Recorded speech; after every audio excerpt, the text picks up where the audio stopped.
Setiap tahun bulan suci Ramadan saya menhadirkan adik-adik kandung, kemudian saudara-saudara sahabat dari tanah suci Makkah dan Madinah. Saya tugaskan mereka jadi imam tarawih, bagikan ke masjid-masjid, ke daerah-daerah. Buat apa? Pertama, imam tarawih, supaya masyarakat belajar tarawih yang sepertinya apa.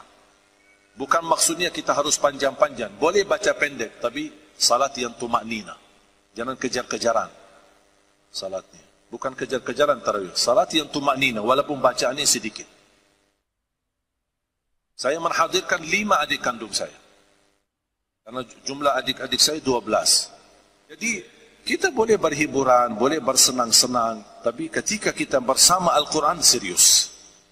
Bersama Al-Quran nikmati waktumu, fokus kepada Al-Quran, berikan waktu yang cukup untuk Al-Quran, muliakanlah Al-Quran, karena balasannya Al-Quran akan muliakan kita. Makanya jamaah sekalian dimuliakan Allah Subhanahu Wa Taala, cita saya bukan saat kita Ramadan menghadirkan para imam. Saya tugaskan juga adik-adik, karena dari 12 alhamdulillah ada adik-adik saya yang hafal Al-Quran 10 penghafal Al-Quran. Juz 30 juz, bukan juz 30. Dan saya sengaja tugaskan kepada mereka untuk betul-betul serius untuk fokus kepada Al-Quran. Saya bilang sama mereka, kalau kalian datang dari Madinah, mau bersenang-senang, mau istirahat, mau jalan-jalan, mohon maaf, diam aja di Madinah. Madinah di sana lebih aman, Madinah di sana lebih nikmat, Madinah lebih barakah. Ada Rasulullah SAW, makam Rasulullah, ada Masjid Nabawi. Ini bentuk Masya Allah sama dengan Masjid Madinah. Masjid Nabawi Jawa ya. Apa nama masjid ini? Kalau saya boleh Masjid Nabawi Jawa. Jadi saya menghadirkan mereka dan alhamdulillah mereka menjalani tugas dengan sebaik-baiknya. Walaupun sebentar yang hadir 5, insyaAllah saya masih merayu yang lain, termasuk ayah dan ibu. Saya mengajak mereka bisa hadir di sini untuk memperjuangkan Al-Quran. Yang minta saya berharap cuma satu. Mau enggak Bapak Ibu memperhatikan Al-Quran sepenuhnya mulai hari ini? Paling tidak jangan lewat 1 hari tidak baca Quran. Paling tidak mulai harimu dengan baca Al-Quran, tutupi harimu dengan baca Al-Quran. Jangan kita selalu bersama HP. Bangun tidur pertama yang dilihat, HP. Ketika mau tidur yang terakhir dilihat, HP. Pergi kemana-mana bawa, HP. Bahkan sekarang ada power bank, jadi tidak perlu pusing kita mencari cas. Tapi sudah luar biasa menggunakan HP. Belum lagi cat, habiskan, coba. Tambah kita sadar, 5 jam, 6 jam, 7 jam, habis waktu bersama HP, tidak disadari kehabisan waktu itu. Bisa kehilangan istri, tidak apa-apa, tapi kehilangan HP, stres. Coba bayangkan.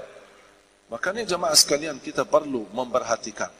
Saya tidak minta Bapak Ibu tinggalkan HP-nya, jangan urus lagi HP. Tidak, tetap kita memiliki HP.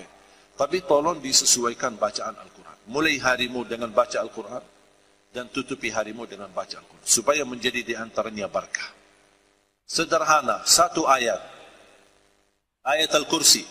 Rasulullah sallallahu alaihi wasallam bersabda, "Man qara'a ayat Al-Kursi dubura kulli salatin laysa bainahu wa bainal jannati illa an yamut." Barang siapa yang membaca ayat Al-Kursi setiap habis salat fardu, dijamin masuk surga. Ini 1 ayat. 1 ayat dapat jaminan masuk surga, dibaca setiap habis salat fardu. Contoh, kalau habis salat anda lagi buru-buru, ada rapat, ada meeting, ada janji sama orang, tidak bisa telat. Habis salat, astagfirullah, astagfirullah, astagfirullah, Allahumma antas salam wa minkas salam, sampai selesai. Selesai Allahumma antas salam, baca ayat Al-Kursi. Habis itu anda pulang. Sambil jalan, subhanallah 33, alhamdulillah 33, Allahu akbar 33, 1 kali la ilaha illallah wahdahu la syarikalah, lahul mulku wa lahul hamdu wa huwa ala kulli syai'in qadir. Sudah selesai zikir kita. Asal habis salat jangan tinggalkan ayat Al-Kursi. Jaminan masuk surga cuma 1 ayat. Kalau 1 ayat Al-Kursi menjaminkan kita masuk surga, gimana 1 surah Al-Baqarah? Gimana 30 juz Al-Quran? Salah satu menjamin keberkahan. Bapak Ibu pasti ingin barakah umur, barakah ibadah, barakah rizki, barakah keluarga, barakah keturunan, barakah usaha. Dimanapun kita berada selalu disertai barakah. Mau enggak membawa keberkahan selalu? Amalannya satu, baca suratul Baqarah. Rasulullah SAW bersabda, "Alaikum bi suratil Baqarah, fa inna akhdhaha barakah wa tarkuha hasra wa la tastati'uha al-batala." Ambillah suratul Baqarah. Bacalah suratul Baqarah secara rutin sampai selesai. Tidak khatam satu hari tak apa-apa, lanjut lagi. Lanjut lagi besoknya, sampai khatam. Begitu khatam, ulang lagi. Kata Rasulullah SAW, barang siapa yang membaca suratul Baqarah, dia telah membawa keberkahan. Dan barang siapa yang meninggalkan suratul Baqarah akan nyesal. Mau enggak jadi orang nyesal? Makanya jagalah suratul Baqarah. Baca suratul Baqarah dalam rumahmu. Karena Rasulullah SAW bersabda, "Al-baitul ladzi tuqra'u fihi suratul Baqarah yafirru syaitanu min."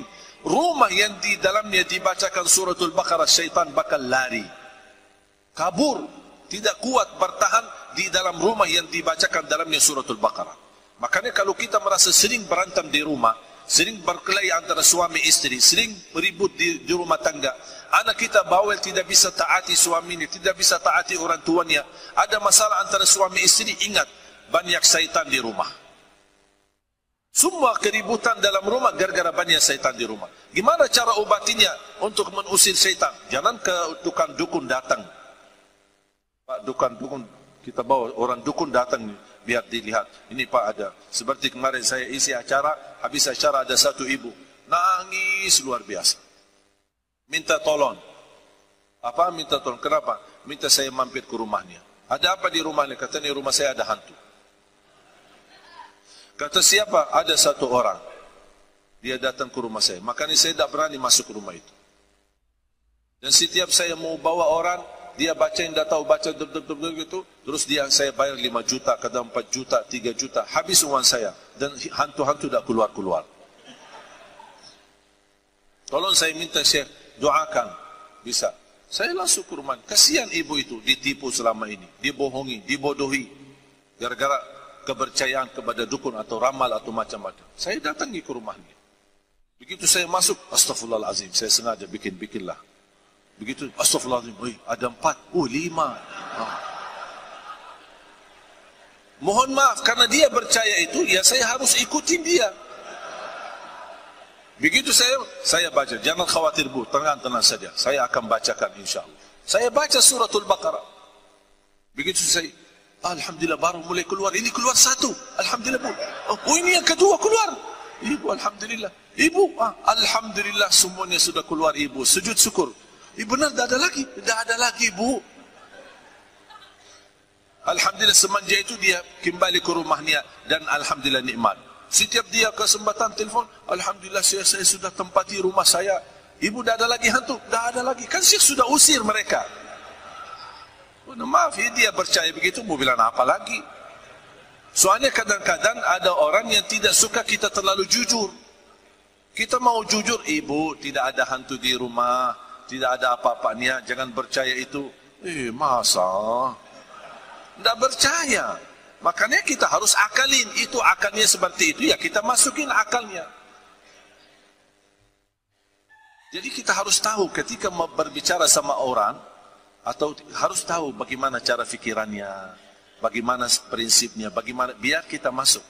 Contoh, saya sekarang sudah masuk ke 11 tahun di Indonesia. Salah satu yang saya belajari prinsip orang Indonesia. Orang Indonesia tidak suka ribet. Orang Indonesia suka yang mudah. Termasuk amalan, ibadah, zikir, apa saja. Orang Indonesia suka yang mudah. Mudah diingat, mudah dihafal, mudah diamalkan, dan masuk surga. Itu sudah orang Indonesia. Ya, orang Indonesia tidak ribet-ribet, panjang ini. Termasuk salat, tidak suka panjang-panjang. Mau yang enak, sederhana. Tarawih, kalau boleh jangan cepat, tapi ayatnya sedikit-sedikit, tidak apa-apa. Orang itu, kulhu kalau bisa dibagi 2, terima kasih. Makanya saya hafal prinsip orang Indonesia. Saya selalu berusaha apa yang saya sampaikan selalu sederhana. Selalu bisa diterima, selalu masuk akal, bisa diamalkan. Termasuk saya buat satu buku, 20 amalan ringan, tapi pahalanya sangat menakjubkan. Kalau dari segi bisnis, kita suka berdagang yang sedikit, tapi keuntungan besar. Termasuk sama beribadah, harus berfikir dari segi bisnis. Saya mau ibadah yang sederhana tapi pahalanya besar. Makanya saya bikin buku ini. Buku ini tak laku di Arab, tapi laku di Indonesia. Suka ini. Orang Indonesia mau yang mudah, ya saya kasih yang mudah. Itu bukan prinsip saya, itu prinsip Rasulullah sallallahu alaihi wasallam. Rasul suka selalu membawa kemudahan untuk umatnya. Rasul tidak suka yang beban umatnya. La yukallifullahu nafsan. Rasul SAW suka memberikan sesuatu yang mudah. Kalau ada dua pilihan, ada yang baik, ada yang mudah, Rasul ambil yang mudah. Padahal ada yang lebih baik, ada yang lebih baik, tapi Rasul tidak mau. Rasul mengambil yang mudah. Kenapa? Untuk memberikan kemudahan buat umatnya. Dan itu prinsip dakwah saya. Dan selalu saya berdoa. Mulai dari pertama kali saya di sini 2008 belum bisa bahasa Indonesia. Saya selalu berdoa, ya Allah tolong berikan kepada aku bahasa yang bisa difahami. Saya tidak ambil kursus, saya tidak belajar kamus, saya tidak belajar bahasa Indonesia. Saya begitu duduk bersama masyarakat, diketawain, dibodohin, ya tidak apa-apa, jalanin aja. Jalanin aja. Bahasa saya lucu-lucu awal-awal, ya ada apa-apa, udah. Jalanin aja. Yang penting saya bisa berhasil, yang penting saya bisa berdakwah, yang penting saya bisa menyampaikan bermanfaat. Makanya saya pertama diajarin sama teman, apapun diajarin saya hafal. Sampai ada teman saya bilang, tidak usah banyak-banyak belajar bahasa Indonesia. Hafal 4 kalimat, semua orang Indonesia gunakan kalimat itu. Kemanapun perginya, bawa aja 4 kalimat. Apa kabar, bagus, mau kemana, aku cinta kepadamu. Saya niat baik, tidak tahu bahasanya, tidak tahu artinya. Setiap ketemu orang, Assalamualaikum, apa kabar, bagus, mau kemana, aku cinta kepadamu. Ketemu perempuan, sama juga bahasanya. Apa kabar, bagus, mau kemana, aku cinta kepadamu. Nah, apa ini itu orang itu. Tapi subhanallah tidak duga dan tidak nyangka 2008 masuk 2009 sedikit-sedikit bisa bahasa Indonesia. 2010 sudah mulai alhamdulillah lebih baik. Sampai pertama kali saya isi di TV TPI almarhum. Kan sudah ada TPI kan? Sudah almarhum. Kemudian masuk MNC, TVRI, Trans dan Trans 7, kemudian TV One Damai Indonesiaku, kemudian Kultum di acara RCTI sama acara Hafiz Indonesia. Allah kasih kemudahan. 2011 saya menerima penghargaan dan kehormatan dari Presiden Bapak SBY waktu itu. Itulah beliau satu-satunya presiden yang memiliki jasa kepada saya memberikan warga negara Indonesia. Jadi saya menjadi rakyat Indonesia sekarang. Dan ternyata Bapak Ibu menerima warga negara Indonesia memang agak sedikit beban karena syaratnya harus melepaskan warga negara Arab. Saya musyawarah sama guru-guru kami di Madinah. Ini syaratnya saya jadi warga negara Indonesia harus lepas warga negara Arab. Bagaimana saran dan nasihat? Kata mereka nanti di hadapan Allah di hari kiamat tidak ada urusan warga negara. Urusannya di hari kiamat adalah amalan. Allah tidak peduli warga negara siapa, Allah tidak peduli paspor, Allah tidak peduli apa-apa. Allah peduli amalan. Iman, amal. Iman, amal. Makanya kata guru saya, bismillah, ambillah warga negara Indonesia. Ternyata ketika mengambil warga negara menjadi lebih beban kewajiban saya untuk Indonesia. Karena saya membawa nama Indonesia, harus menjaga nama baik Indonesia, harus menjaga NKRI Indonesia, harus menjaga kebersamaan dan kebersatuan bendera merah putih, dan juga harus menjaga kebersatuan untuk mewujudkan negara Indonesia menjadi negara Al-Quran. Itu menjadi beban bagi saya. Makanya sekarang terus berjuang. Termasuk pemilu, saya juga ikut pemilu. Memilih pemimpin, memilih anggota DPR, memilih anggota MPR, bagaimana kewajiban, dan ini semua menjadi tugas kita bersama, wajib bagi rakyat memberikan, ini kan suara hak kita. Kita berhak untuk memilih pemimpin kita. Ada perbedaan itu wajar, ada perbedaan pilihan itu wajar, tidak masalah.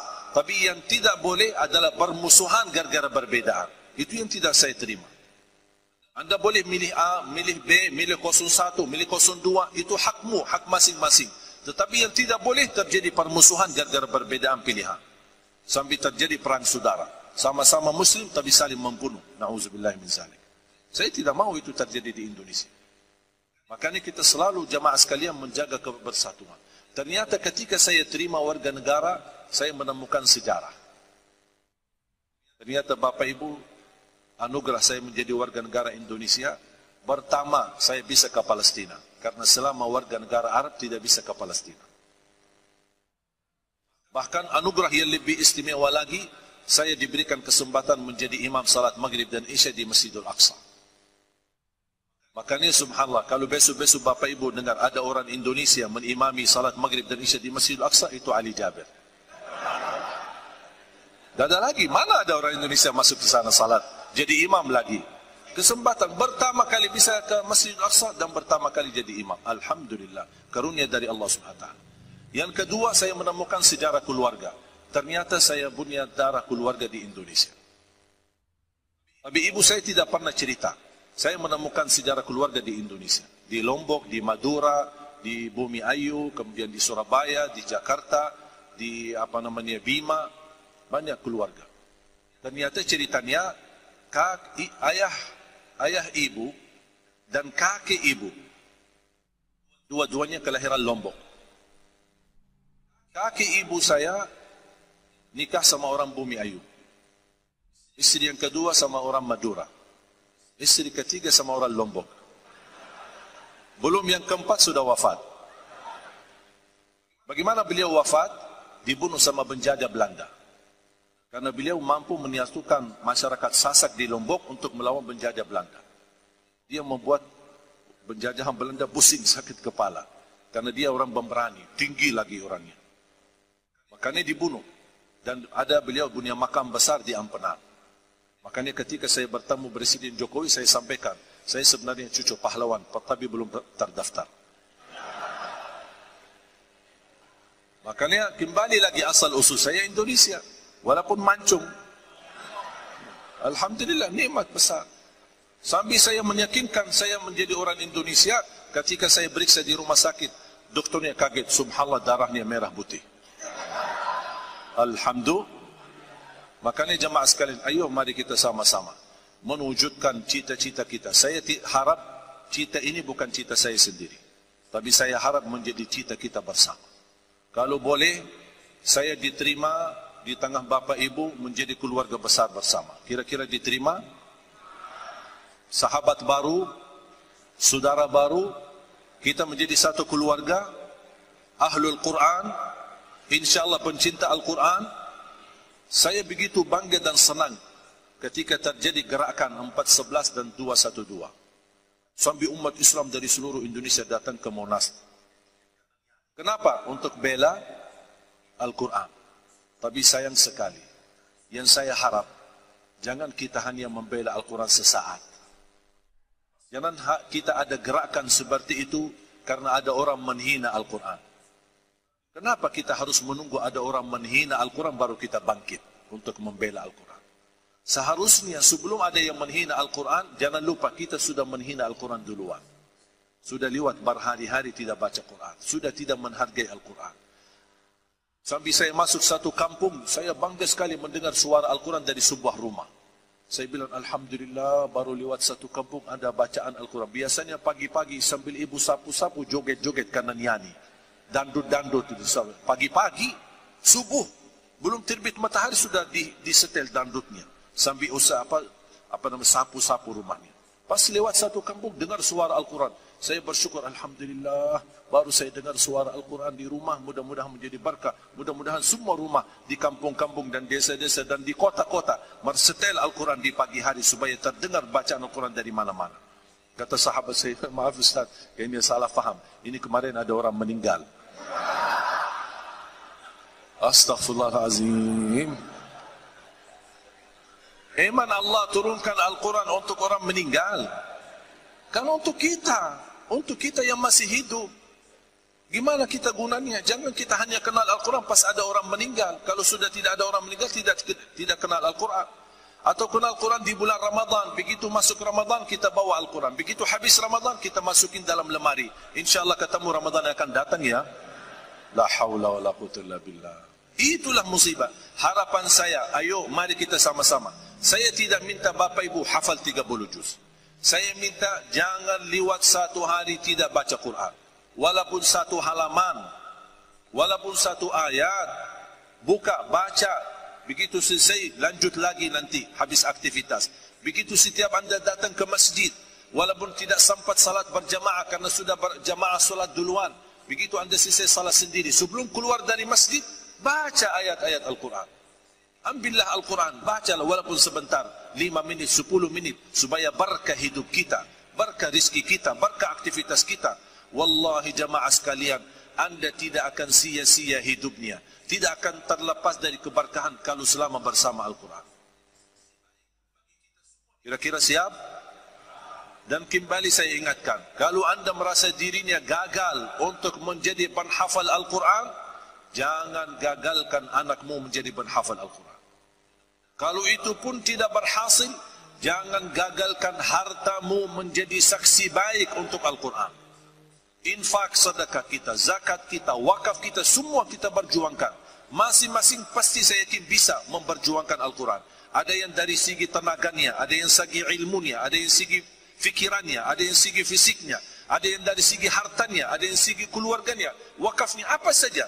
Ada saja saham, walaupun saham sedikit, tapi ada saham yang bisa menjadi saksi baik bagi kita semua di hadapan Allah Subhanahu Wa Taala, menjadi orang yang membela dan mencintai Al-Quran, agar di datang hari kiamat Allah bangkitkan kita bersama Ahlul Quran.